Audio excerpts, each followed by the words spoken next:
Olá, boa noite, tudo bem? Para aqueles que não me conhecem, meu nome é Luiz Sérgio Lopes. Hoje fui convidado pelo Centro Espírita Esperança de Luz para falar sobre um tema da doutrina que é Vinde a mim, e daqui a alguns minutinhos estaremos juntos. Enquanto não chega a hora, eu vou pedir ao Luiz César, trabalhador do Esperança de Luz, para nos entreter com algumas músicas. Obrigado. Coisa que eu quero subir o mais alto que eu puder, só pra te ver, te olhar para ti e chamar sua atenção para mim. Eu preciso de ti, Senhor. Eu preciso de ti, meu Pai. Sou pequeno demais, me dá tua paz, guardo tudo pra te seguir.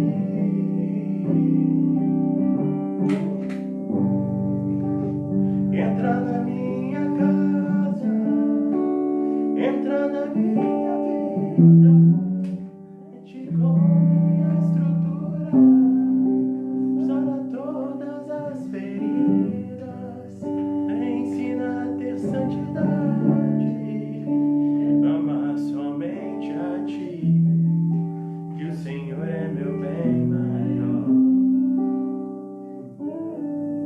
Crê em mim e entra na minha casa, entra na minha vida, mexe com minha estrutura, para todas as feridas, me ensina a ter santidade, quero amar somente a ti, que o Senhor é meu bem maior. Faz um milagre em mim, entra na minha casa, entra na minha vida, mexe com minha estrutura, sara todas as feridas. Já temos aqui alguns irmãos Quero amar jornadas, somente a ti, Mica que o Senhor é meu bem maior. e outros Faz chegando um milagre em mim. bem pouquinho. Daqui a pouco estaremos ao vivo às 8 horas com o tema Vinde a mim, sobre a ótica da doutrina espírita e também falando um pouquinho do Evangelho de Jesus Cristo, do Novo Testamento, de coisas maravilhosas que só Jesus pode nos ofertar. Quanta luz nesse ambiente, descendo sobre nós, vibrando em nossa mente. Quanta luz, quando assim em prece, com a alma cresce.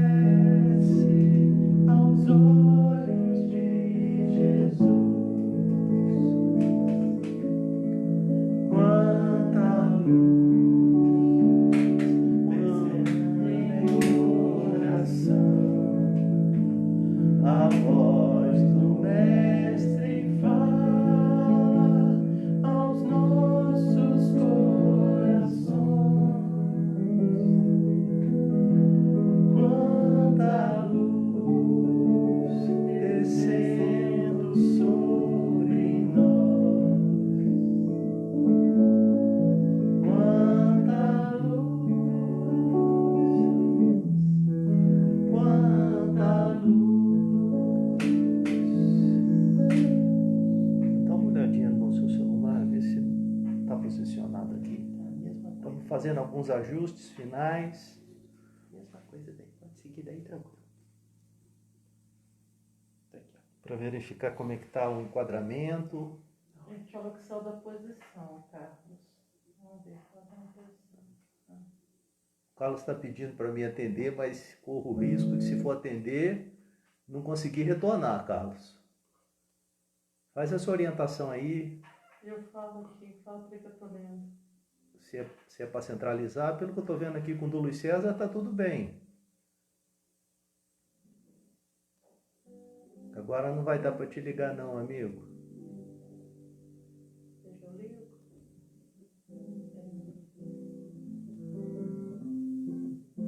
Dá pra te ver normal. Oi pessoal, tudo bem? Aqui é Luiz Sérgio. Daqui a pouquinho estaremos juntos. Às 20 horas. Como convidado desta noite, falando sobre o tema Vinde a mim. Esse tema está em Mateus, capítulo 11, versículo 25 a 30. Enquanto estamos aguardando uns minutinhos, estamos aqui com o Luiz César, o cantor da noite. Prometido muitos bônus horas para ele. Tá bom?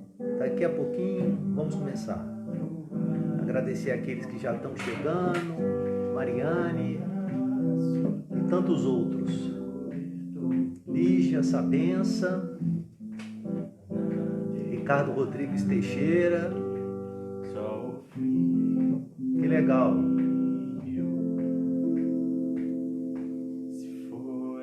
Tendo essa oportunidade de rever esses amigos queridos, irmãos de jornada. Espero que seja uma noite proveitosa para todos nós. Que o Mestre Jesus possa nos inspirar nesta noite. Daqui a pouquinho estaremos juntos, tá bom?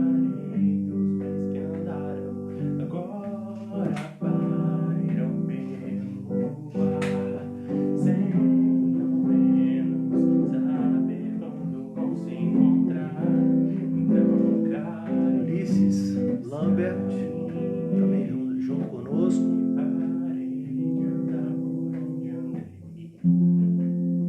Faltam 5 minutinhos.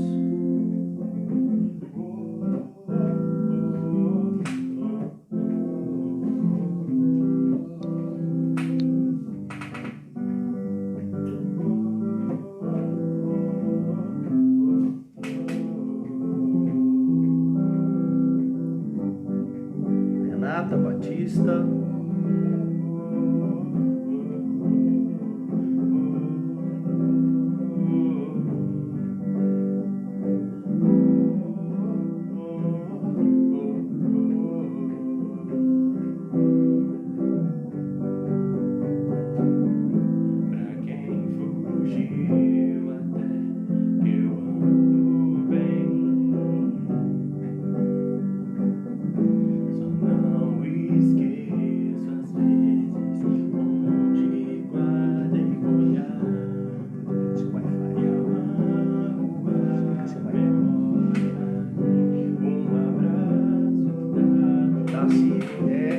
Anísia,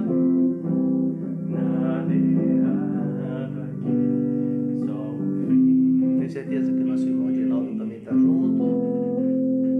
José Renato Duarte, Edna da Silva Vieira e tantos irmãos que estão chegando aí para que possamos, daqui a 4 minutinhos, falar sobre Jesus Cristo. O tema da palestra é Vinde a mim.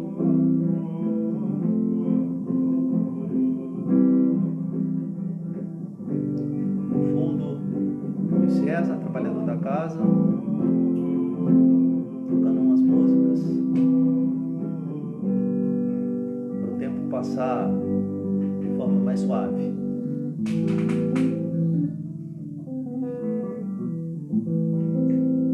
Carlos, estou pedindo para tenta enquadrar melhor.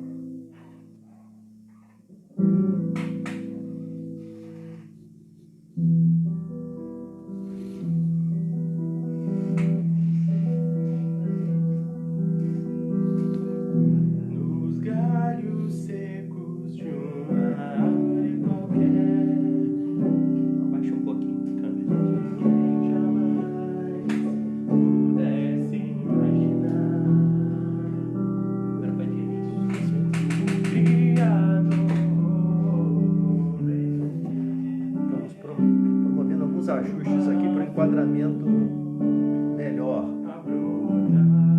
orientado pelo nosso irmão Carlos. Olhai, olhai no céu,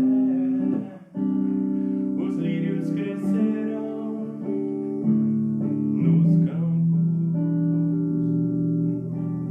e o Criador, nosso Deus, nos tem alimentado para nossa alegria. Para nossa alegria, para nossa alegria, para nossa alegria, para nossa alegria, nos galhos secos de uma árvore qualquer, onde ninguém jamais pudesse imaginar o Criador ver uma flor a brotar.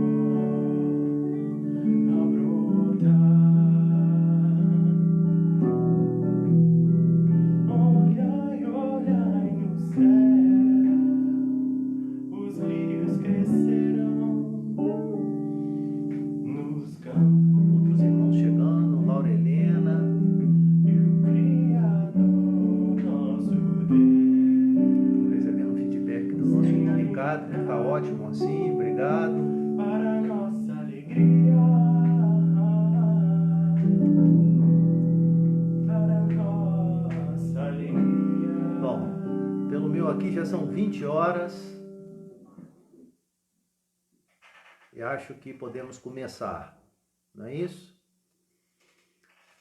Antes de mais nada, gostaria de agradecer ao Carlos, a esse banquete que estou tendo essa noite, de estar aqui falando na página do Centro Espírita Esperança de Luz, que é a casa que nos acolheu há 14 anos atrás, eu e minha família, e uma casa que nós temos muito carinho.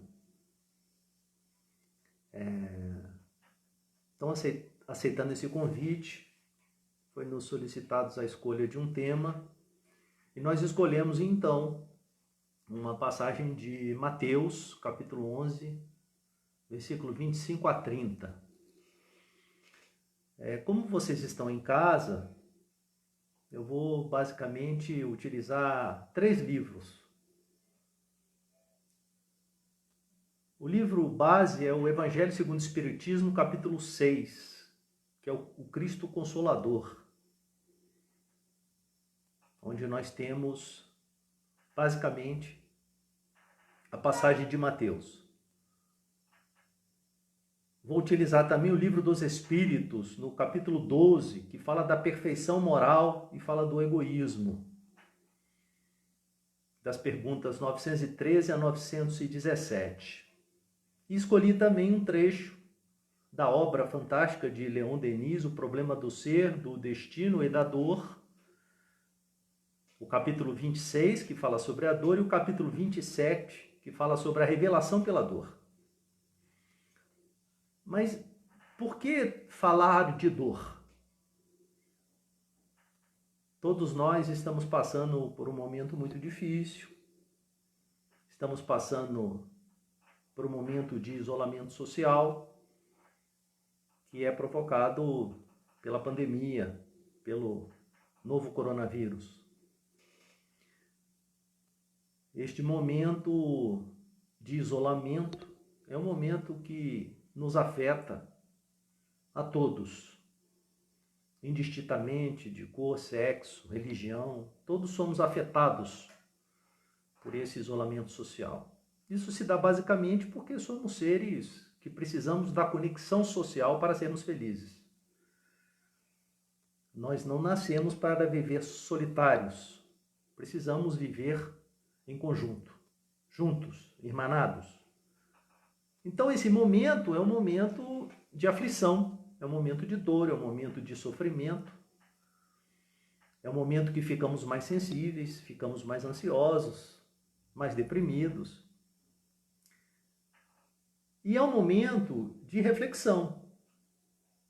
E aí nada melhor do que falar de Jesus Cristo, o Nazareno, que tem nos dado, há mais de 2000 anos, receitas, passagens que são consoladoras.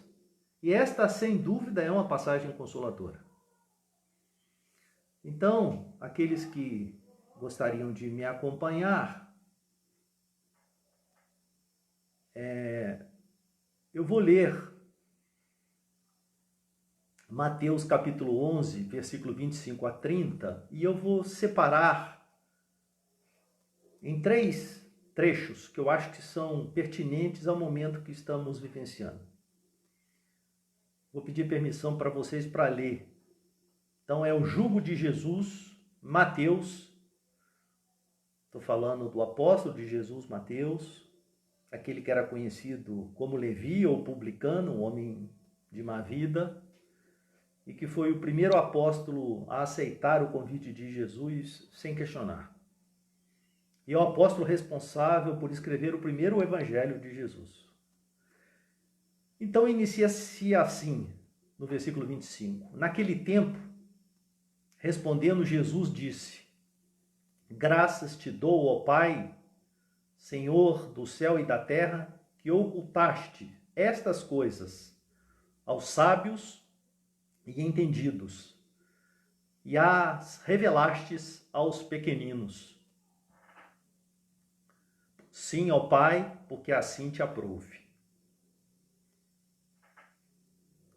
Depois ele disse, dando continuidade no versículo 27, Todas as coisas me foram entregues por meu Pai, e ninguém conhece o Filho senão o Pai, e ninguém conhece o Pai senão o Filho.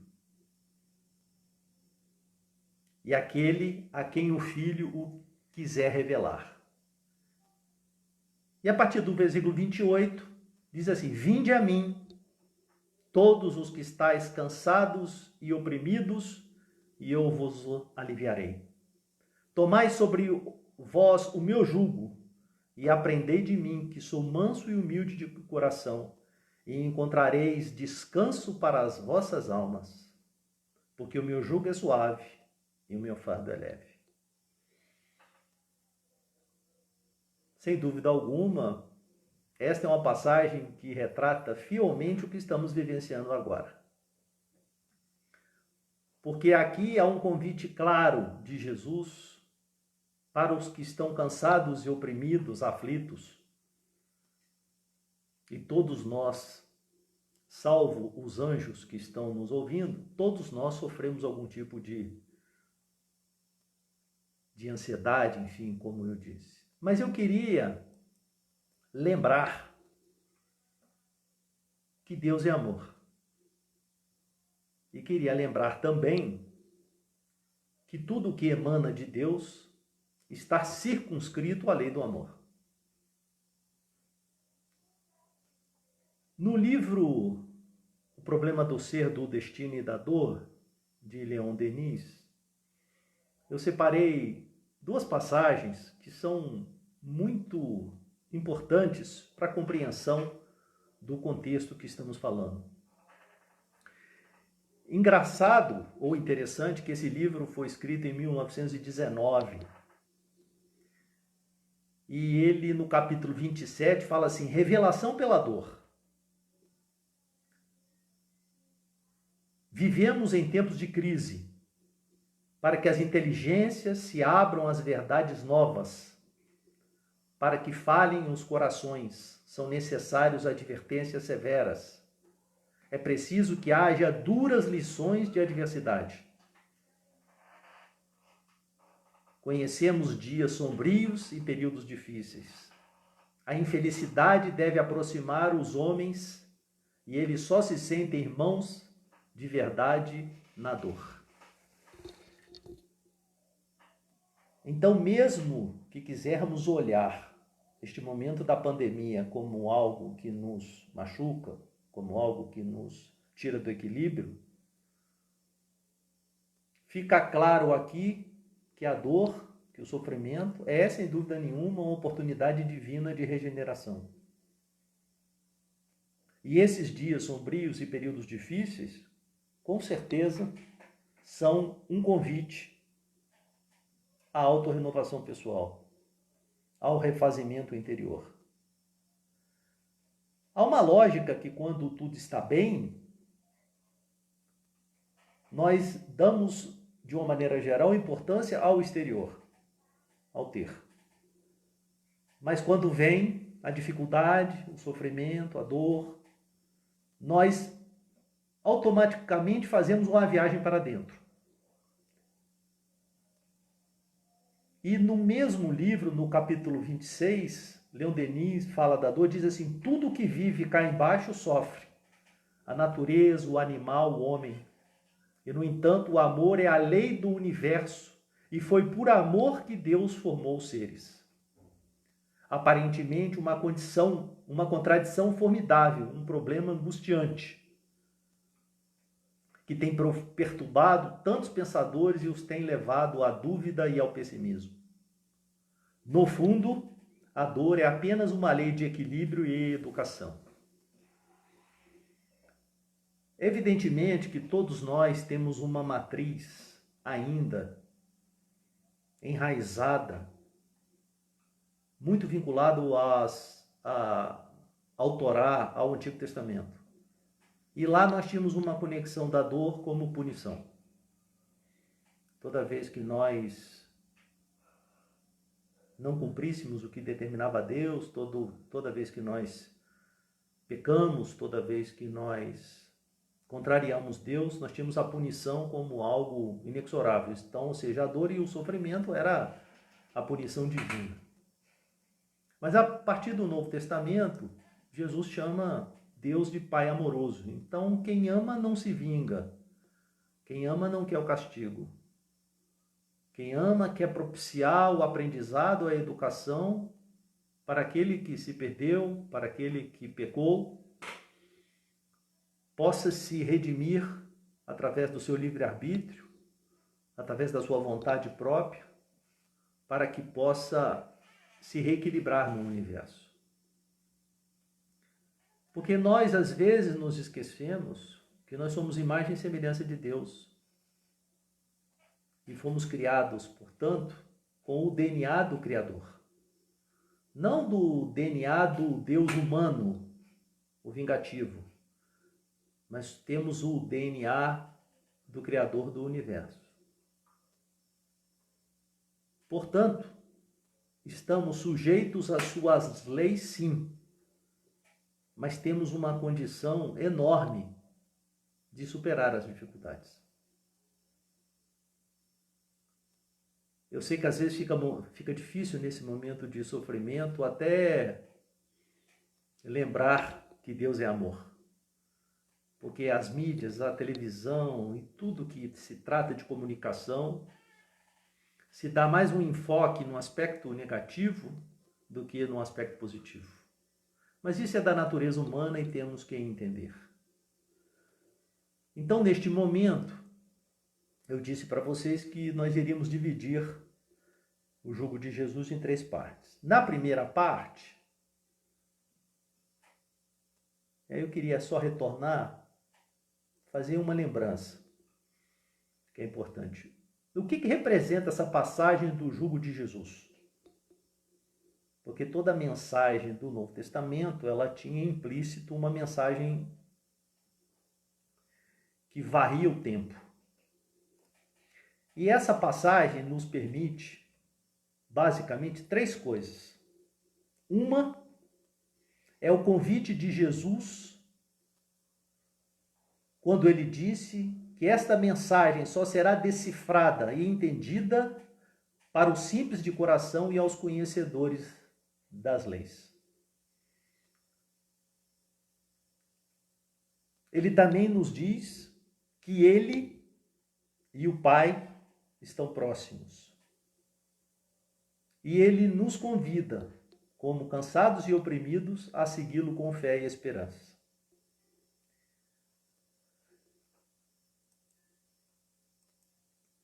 No primeiro trecho, que diz assim: respondendo Jesus, graça te dou, Senhor do céu, da terra, que ocultaste essas coisas aos sábios e entendidos e a revelastes aos pequeninos, há uma consideração a fazer.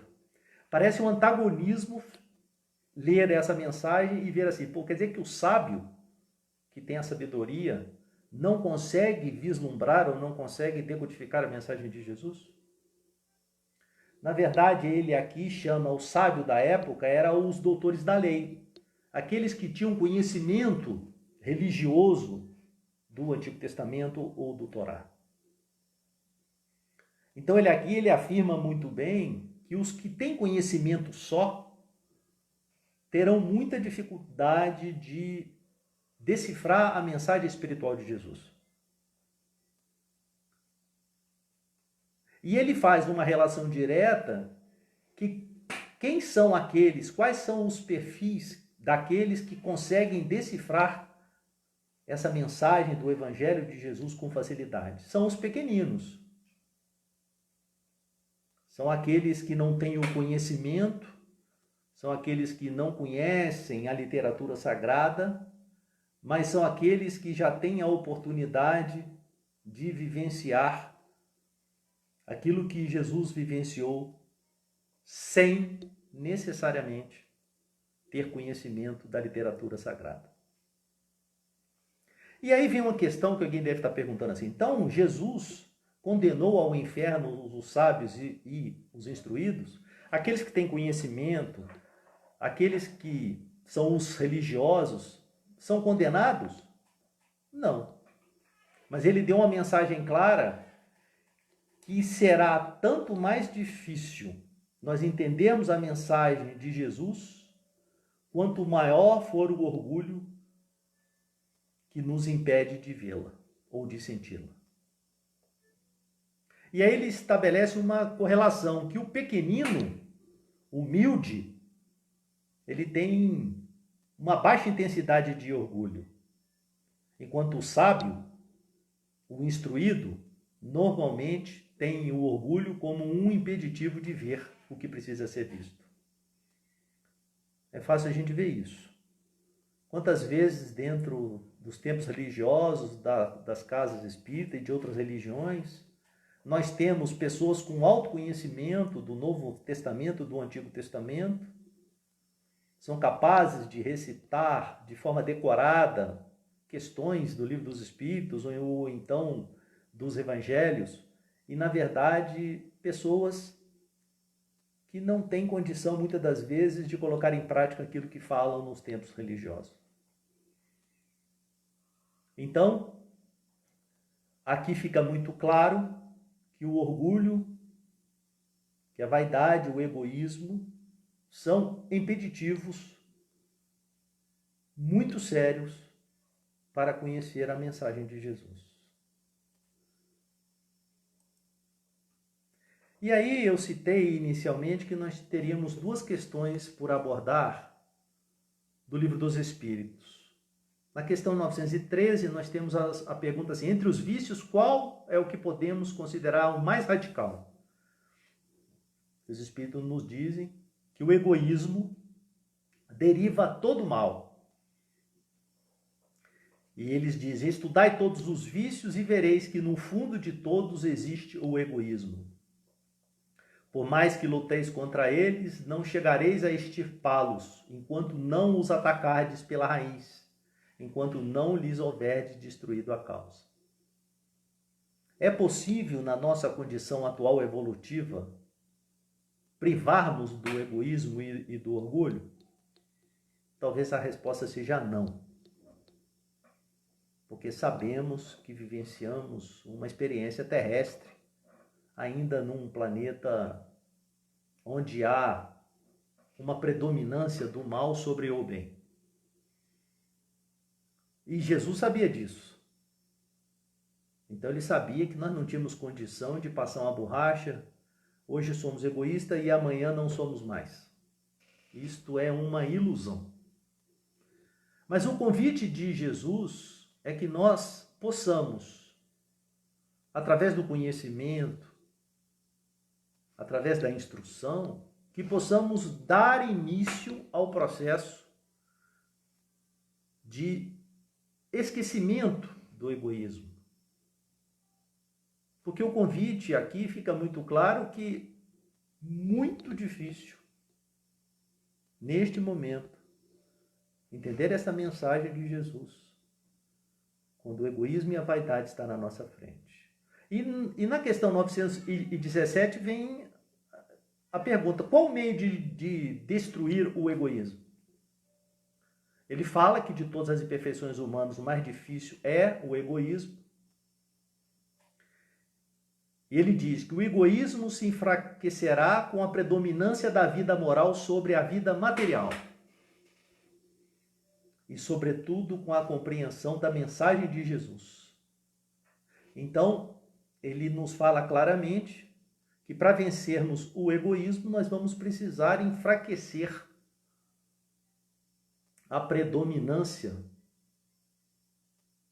da vida material e tentarmos viver a vida espiritual, tentar elevar a nossa moral para que ela se torne superior à vida material.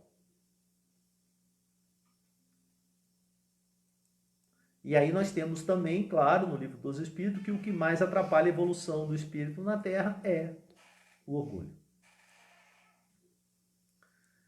E eu queria entrar na segunda fase falando sobre a passagem de Jesus disse assim: todas as coisas me foram entregues por meu Pai, ninguém conhece o Filho senão o Pai, ninguém conhece o Pai senão o Filho e aqueles a quem o Filho o quis revelar. E aí eu queria pedir a liberdade de vocês, porque estamos todos com uma saudade enorme de Jesus Cristo. E a doutrina nos revela, através dos espíritos superiores, quem foi esse espírito que esteve aqui. Os filmes de Jesus, feito pelo homem, não relatam fielmente que espírito foi esse. Penso eu, na minha humilde opinião. Na Revista Espírita de 1868, diz assim: junto de Deus estão os espíritos numerosos chegados ao cume da escala dos espíritos puros, que merecem ser iniciados em seus desígnios para dirigir-lhes a execução. Deus escolhe entre eles seus enviados superiores encarregados das missões especiais. Podeis chamá-los de Cristos. Então, olha só. Quando nós atingimos a escala evolutiva e nos transformamos em espíritos puros,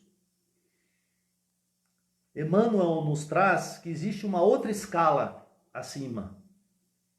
E no topo dessa escala estão os Cristos, que são os prepostos de Deus, são os ministros de Deus, que conversam com Deus diretamente.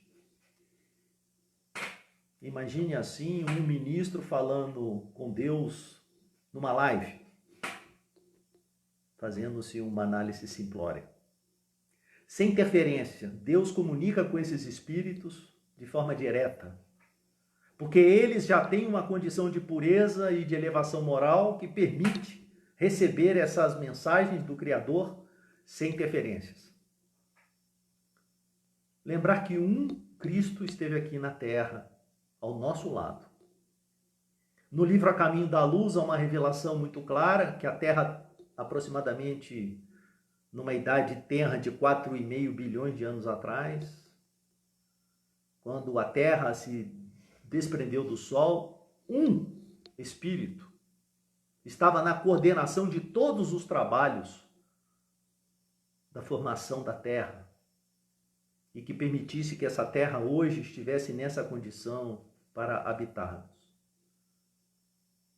E na coordenação desses trabalhos esteve Jesus. Então eu fico imaginando, quando a gente lê as parábolas de Jesus, nós não estamos falando de um revolucionário, nós não estamos falando de um louco, nós não estamos falando de um aventureiro, nós estamos falando de um espírito que tem conexão direta com Deus. E ele não erra, porque o espírito dessa ordem, na sua missão, ele não consegue errar, ele não consegue não fazer um planejamento celeste para as nossas vidas. Aí alguém pode estar perguntando, mas Luiz, e a pandemia? Acredito eu que está tudo dentro de um planejamento divino. Existe uma passagem no livro Brasil, Coração do Mundo, Pátria do Evangelho, que diz claramente isso, né? Naqueles momentos mais difíceis da escravidão no Brasil, o anjo Ismael, responsável pela evangelização do planeta, vai até Jesus e pede para Jesus fazer uma intervenção na terra para que acabasse a escravatura, a morte de índios. E o anjo em desespero segue até Jesus e pede, Jesus, intervenha com seus anjos celestiais para que cesse todo esse derramamento de sangue. E Jesus, com a sua perfeição e pureza, diz, Ismael, nem eu que sou um Cristo posso interferir no livre-arbítrio dos homens. Então, penso eu que está tudo sob controle, embora o controle não seja visível por nós. Então, quis reforçar isso porque o Cristo é que é o autor da mensagem. Então, quando ele convida você para ir até ele, você não está seguindo um homem. Você está seguindo o mais perfeito modelo de ser que esteve aqui conosco. Na Terra não houve nenhum ser igual ou maior que a grandeza de Jesus Cristo. Por que eu digo isso? Porque ele, no último trecho, ele fala, então, vinde a mim. Então é o Cristo, o preposto de Deus, diz para você, vem a mim, se você está cansado e oprimido. Mas quando eu cheguei aqui, eu pensei assim, quando alguém está cansado e oprimido, o que nós fazemos? Quando alguém procura um templo religioso, uma casa espírita, o que a gente faz? A gente vai na direção do cansado e oprimido para prestar o auxílio, não é isso? Mas a mensagem de Jesus aqui é o contrário. Ele não disse, se você está cansado e oprimido, não se preocupe, eu vou até vocês. Por quê? O convite é para que, se você estiver cansado, oprimido, é uma pré-condição que você caminhe até mim. Vocês já pararam para pensar nisso? Que a lógica do Cristo é totalmente diferente da lógica humana? E aí faz sentido. Qual é o sentido disso na prática? Porque quando o Cristo convida nós, cansados e oprimidos, irmos até ele, existem duas coisas que são fundamentais. O primeiro é o convite para aquele que realmente se sente cansado e oprimido e não se sente vítima ou acha que está sendo injustiçado. Porque toda vez que procuramos alguém e achamos que estamos sendo injustiçados, nós não compreendemos a lição do Divino Nazareno. E quando ele faz esse convite, a ida até o Cristo exige um processo de transformação na caminhada em direção a ele. Porque não adianta só você falar com Cristo, Cristo, eu estou cansado e oprimido, conheço o Pentateuco Espírita, conheço o Antigo Testamento, conheço o Novo Testamento, mas ele necessita que você já comece um processo de transformação interior.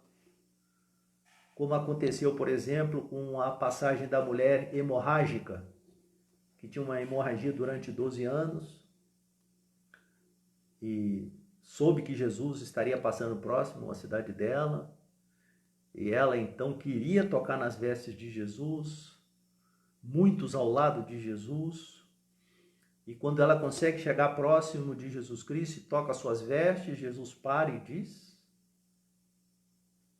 alguém tocou as minhas vestes. Os apóstolos, assustados, olhando para todos, que muitos tinham tocado as vestes de Jesus, e ele disse: não, uma virtude foi extraída de mim. E ele olha então para a mulher hemorrágica e diz para ela: a tua fé te salvou, vá e não peques mais. Essa mulher, com certeza, fez a ida até Jesus, porque estava cansada e oprimida, mas ela foi até Jesus já iniciando um processo de transformação pessoal. Provavelmente, interpretação minha, não foi até Jesus dizendo que era perseguida, que Deus tinha esquecido dela, que ela era pobre, que não tinha condições dos recursos médicos. Não, ela aceitou a sua condição, se entregou a Deus, e quando tocou as vestes de Jesus, automaticamente, sem Jesus perceber, os fluidos do Cristo passaram para ela e naquele momento a hemorragia se estancou. Eu dei esse exemplo porque quantas vezes a dor bate a nossa porta e ela é suficiente apenas para a gente reclamar, mas ela não é suficiente para a gente iniciar o processo de transformação que Jesus nos convida. Quem não conhece a história do posto de gasolina em que o homem foi abastecer o carro, e quando ele para abastecer o carro, ele sai do carro e vê um barulho de um cachorro em sofrimento muito grande. E ele abastece o carro, quando ele termina, ele pergunta ao frentista: vem cá, que cachorro é esse? E o frentista aponta para um cachorro deitado numa tábua e diz: o cachorro está deitado em cima de um prego. E ele disse assim: meu Deus do céu, por que ele não saiu? E o frentista disse: a dor é suficiente para ele reclamar, mas ainda não foi suficiente para ele levantar. Quantas vezes a dor bate à nossa porta, nós procuramos assistência dos templos religiosos, das casas espíritas. Muitas das vezes seguimos as recomendações, mas quando somos convidados a fazer a modificação proposta, muitas das vezes nos recusamos, porque achamos que estamos certos e as orientações estão erradas. Então é muito importante observar aqui que o jugo de Jesus, e aí eu queria dar continuidade, quando ele diz: vinde a mim todos os que estáis cansados e oprimidos, eu vos aliviarei, tomai sobre vós o meu jugo e aprendei de mim, que sou manso e humilde de coração. Alguém sabe o que é um jugo? Talvez aqueles que vieram mais da roça lembrem de um carro de boi sendo arrastado por 2 bois, em cima do pescoço dos 2 bois uma tábua de madeira que prende os 2 bois. Esse jugo, no caso específico do boi, tem um objetivo claro. Na verdade, tem 2. Um é manter os 2 bois emparelhados. E o outro é não deixar que um à frente e atrás, para que um não se sobrecarregue mais puxando o peso. Então esse é o jugo do ponto de vista material. E o que seria o jugo de Jesus?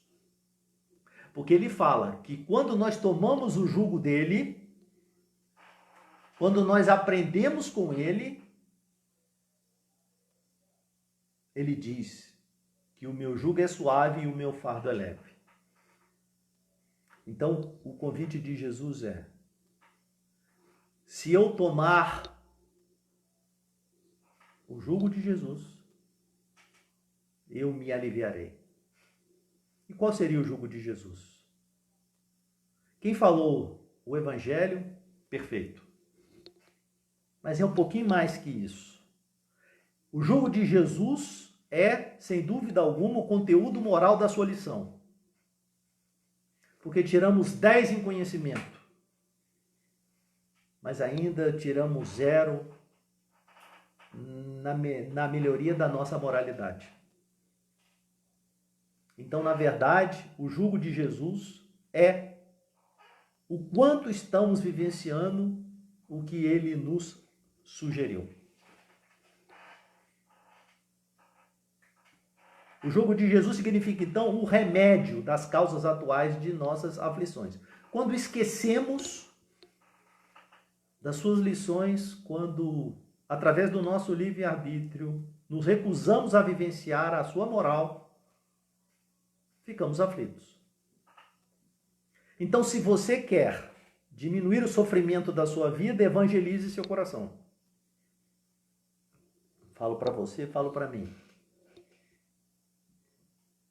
Porque se não começarmos a viver o evangelho no nosso coração, e não estou falando do órgão físico, estou falando no coração da alma, não conseguiremos diminuir o nosso sofrimento. Então, a receita é muito simples. Lembre-se da passagem do doutor da lei, o sábio da época, que procurou Jesus e pergunta, então, assim. Esse é o diálogo. Primeiro faz um elogio a Jesus dizendo, bom mestre. E Jesus interrompe ele e diz assim, por que me chama de bom? Bom só o meu Pai. Que atitude é essa de Jesus? Humildade. Humildade de um Cristo. E o doutor da lei então pergunta, como eu faço para obter a vida eterna? Como eu faço para ser feliz? E Jesus então pergunta para ele, olha, isso é fácil. O que está escrito na sua lei? O que está escrito no Antigo Testamento? O que está escrito no Torá? Você que é um homem religioso, você que é um doutor da lei, o que diz? E o doutor da lei diz, amarás o Senhor teu Deus de todo o coração, de toda a força, de toda a sua alma, e amarás o teu próximo como a ti mesmo. Jesus deve ter falado com ele assim, muito bom, tirou nota 10. Vai e o fazes.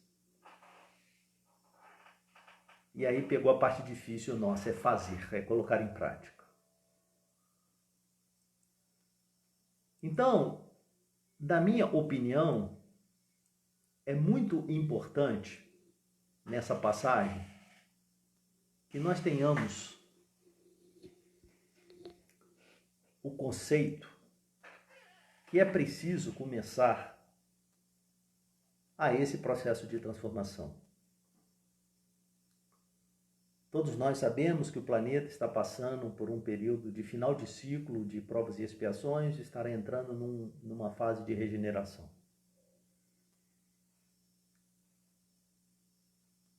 Para que possamos estar vivenciando uma fase de regeneração, é preciso que o jugo de Jesus esteja introspectado, vivenciado na nossa alma. É fundamental isso. O convite foi feito há mais de 2000 anos. Ele sabia das nossas dificuldades. Ele sabe das nossas dificuldades. Ele confia na nossa capacidade porque ele conhece o nosso DNA divino. Ele sabe que nós temos o livre-arbítrio. Ele sabe que o sofrimento e a dor são necessários à nossa condição evolutiva e moral. Eu sempre, quando faço algumas palestras, eu pergunto aos que estão nas casas espíritas, quem foi aquela palestra, ou quem foi pela primeira vez na casa espírita que não fosse pela dor? Eu sou o primeiro a levantar a mão. E ainda brinco que se tiver algum anjo na plateia, eu peço perdão. Você agora na sua casa, já fez essa reflexão? Quantas vezes Jesus já fez o convite para você ir em direção a Ele? E aí nós vemos a imagem do Cristo, mas quantas vezes você procurou uma casa espírita, por exemplo, ou um templo religioso, e foi feito um convite para você, para participar de um trabalho, de um projeto social? E quantas das vezes esse convite foi feito, porque esse é o convite, e muitas das vezes nós recusamos aceitar esse convite. Por quê? Porque achamos que isso não é para gente. Nós mesmos vivenciamos nesta casa, o Centro Espírita Esperança de Luz, uma situação muito parecida. Quando há 14 anos atrás estávamos cansados, passando por dificuldades, procuramos a casa que nos recebeu de braços abertos. E aí eu queria aproveitar esse momento para mandar um beijo no coração do Tia Ayrton, saudade dele, de toda a diretoria. E chegamos na casa e fomos muito bem atendidos, tratados. E o Cristo nos fez um convite, que pudéssemos estar fazendo parte da equipe. No início, muitas dúvidas que ainda temos até hoje, mas vimos a porta aberta e entramos. Então, o convite de Jesus, às vezes, nos parece amargo, porque a nossa condição ainda é entrar, ser ajudado e sair. Mas, graças a Deus, esse convite foi feito, foi aceito, e hoje nós entendemos o porquê da nossa participação. Não porque agregamos valor, muito pouco. E o convite de Jesus, às vezes, nós não percebemos que ele é cercado de mensagens implícitas que nós não percebemos. Porque quando você faz um trabalho, qualquer que seja, a recompensa é fantástica. O pagamento é em dia e o que nos oferece Jesus é mais que suficiente para as nossas dificuldades. E muitas das vezes, nas nossas relações na casa espírita, deixamos que o orgulho e a vaidade, muitas das vezes, sejam um impeditivo para aceitar o convite do Cristo. Quem não vivenciou situações difíceis, né, na nossa relação religiosa? Eu sempre gosto de dizer que todas as religiões são ótimas. Você que é católico, que está me ouvindo, e você que pertence a outra religião, todas cumprem um papel fundamental, que é a nossa ligação com Deus. Como eu disse anteriormente, somos seres sociáveis e precisamos estar, muitas das vezes, dentro das religiões para fazer a troca. É fundamental isso. E eu acredito que todas fazem o seu papel. O problema das religiões são os religiosos equivocados, que muitas das vezes, intérpretes da mensagem, fazem a tradução equivocada. Mas isso é de cada um. Cada um tem o direito de entender e fazer aquilo que quer. Como eu disse no início, tempos difíceis. Tempos de amargura. Mas eu não poderia encerrar essa palestra lembrando de uma passagem de Jesus que foi, na minha visão, uma quebra de paradigma com relação à sua mensagem. Essa mensagem é o Sermão da Montanha, o Sermão da Montanha, conhecido como os Bem-aventuranças. Gandhi diz que se todos os livros sagrados fossem destruídos, e se ficasse apenas o Sermão do Monte, tudo estaria perfeito para a orientação dos habitantes da Terra.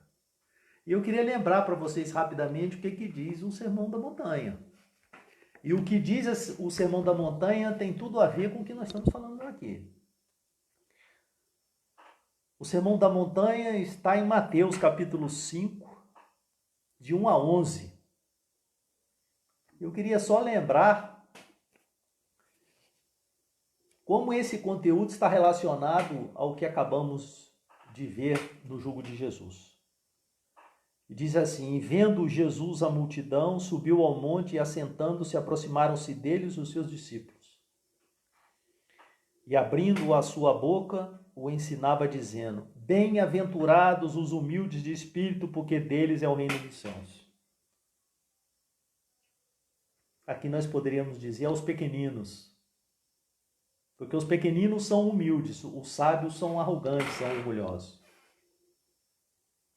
Depois ele disse: bem-aventurados os que choram, porque eles serão consolados. Bem-aventurados os mansos, porque eles herdarão a terra. Bem-aventurados os que têm fome e sede de justiça, porque eles serão fartos.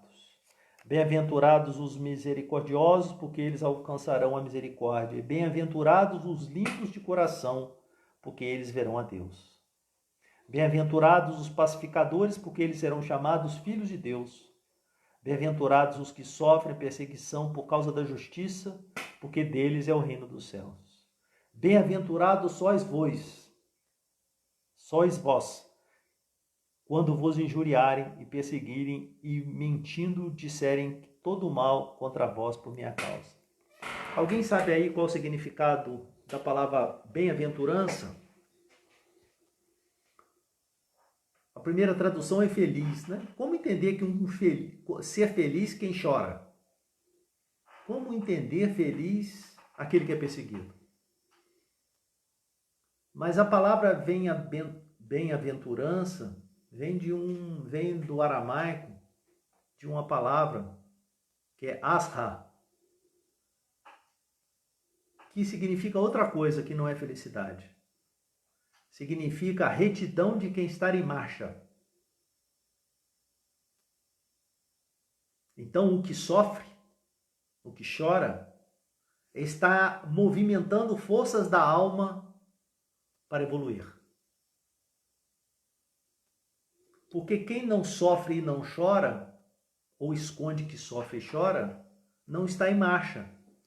Porque perde a oportunidade de aprender com a lição da dor. Então, por isso que a mensagem de Jesus está concentrada na sua essência, na mansidão, na humildade,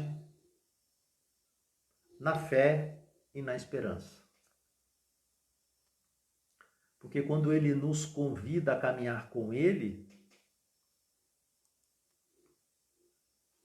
ele está pedindo fé. Não crença, mas atitude. E ele ainda coloca que algumas condições para sermos discípulo dele. Você quer ser discípulo de Jesus? Acho que todo mundo quer, né? Mais uma vez, Mateus capítulo 16, versículo 24. Então Jesus declarou aos seus discípulos: se alguém deseja seguir-me, negue-se a si mesmo. Mate o seu orgulho. Mate a sua vaidade. Tome a sua cruz e me acompanhe. Porquanto quem quiser salvar a sua vida, a perderá. Mas quem quiser perder a sua vida por minha causa, encontrará a verdadeira vida. Seguir Jesus não é fácil. Né, pessoal? Como é difícil seguir Jesus. Como é difícil tentar anular o ego. Como é difícil esquecer de nós mesmos. Mas o convite está feito.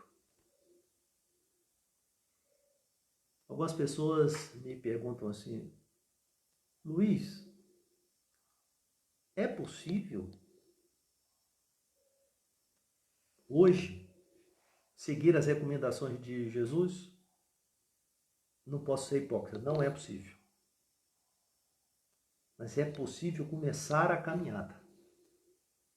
Porque durante séculos nós estamos olhando para a mensagem e estamos nos recusando a perceber que ela é o receituário para a felicidade.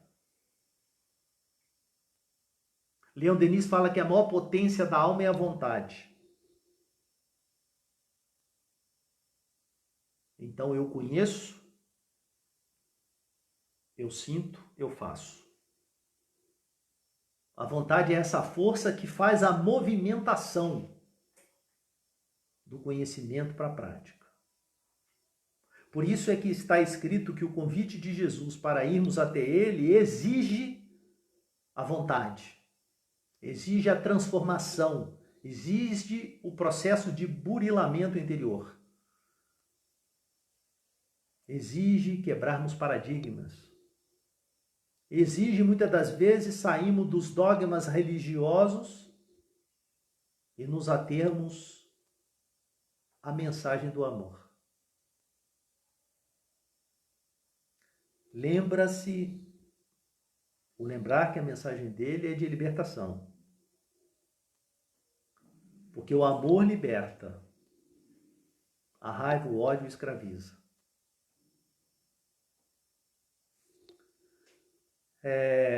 Vamos caminhar para a parte final. Eu gostaria, aqueles que desejarem, pegar um copinho de água. Eu pedi até permissão ao Carlos, porque Jesus disse, quando 2 ou 3 estiverem reunidos em meu nome, eu lá estarei. E a gente acha que é só quando estivermos reunidos fisicamente, né? Nós esquecemos que nós estamos reunidos agora. Quantos estão reunidos em pensamento, cada um na sua casa, de forma unida, irmanada, pensando em Jesus? Talvez o que hoje tantos amigos estão aqui juntos, não é com certeza pela qualidade do palestrante, que eu não tenho, mas não é uma enorme saudade de Jesus Cristo. Eu sei que vocês estão com uma enorme saudade de Jesus, como eu também estou. Algumas religiões dizem que Jesus um dia vai voltar. Eu sempre gosto de colocar assim, será que quem ama de verdade um dia vai embora? Eu vejo Jesus tão próximo agora, nesse momento de dificuldade, de pandemia, porque Ele estará sempre mais próximo quando nós precisarmos mais dEle. Você pegou a sua aguinha, agradecer aí a presença de todos, o Valmir. Desculpe por aqueles que eu não falei o nome, mas é porque eu não domino assim ainda a tecnologia da live. Então eu tenho que prestar atenção aqui, tenho que prestar atenção no meu roteiro. Valmir, o Carlos, mais uma vez, para mim ficar à vontade. Obrigado, Carlos, pelo seu carinho. A Regina, minha prima,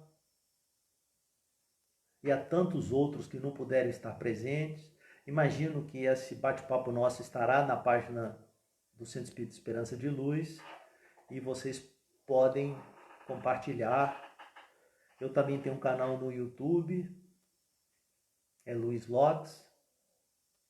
Eu tenho procurado falar algumas coisas sobre a pandemia. Aqueles que quiserem ver, como diz o meu filho Luiz César, se inscrevam, aperte o sininho e deixe o comentário. Para virar youtuber. Tá bom? Bom, falar de Jesus é pensar em Jesus. Pensar em Jesus é reunir a presença dos benfeitores espirituais, dos amigos que não necessariamente têm nome, são trabalhadores anônimos da seara de Jesus. E eu gostaria de, nesse momento, fazer uma prece. Eu vou fazer aqui uma oração que é do livro Parnaso, de Além Túmulo, de Chico Xavier, uma oração do Pai Nosso do Espírito Monsenhor José Horta. Esse Pai Nosso tem uma significância muito importante para mim e para a nossa família. Um grande amigo que hoje está na pátria espiritual, que é o seu Isidoro, do Centro Espírita Caminho da Luz, sempre que fazia, nos emocionava. Porque nós sentíamos da palavra dele a energia sublime de quem ama verdadeiramente.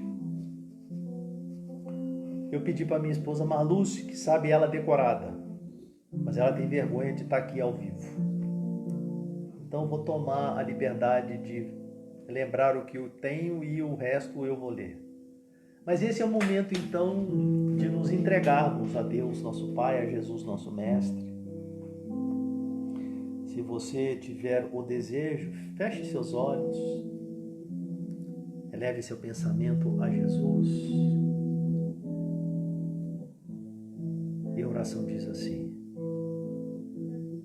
Pai nosso, que estais nos céus, na luz dos sóis infinitos, Pai de todos os aflitos, neste mundo de escarcéus.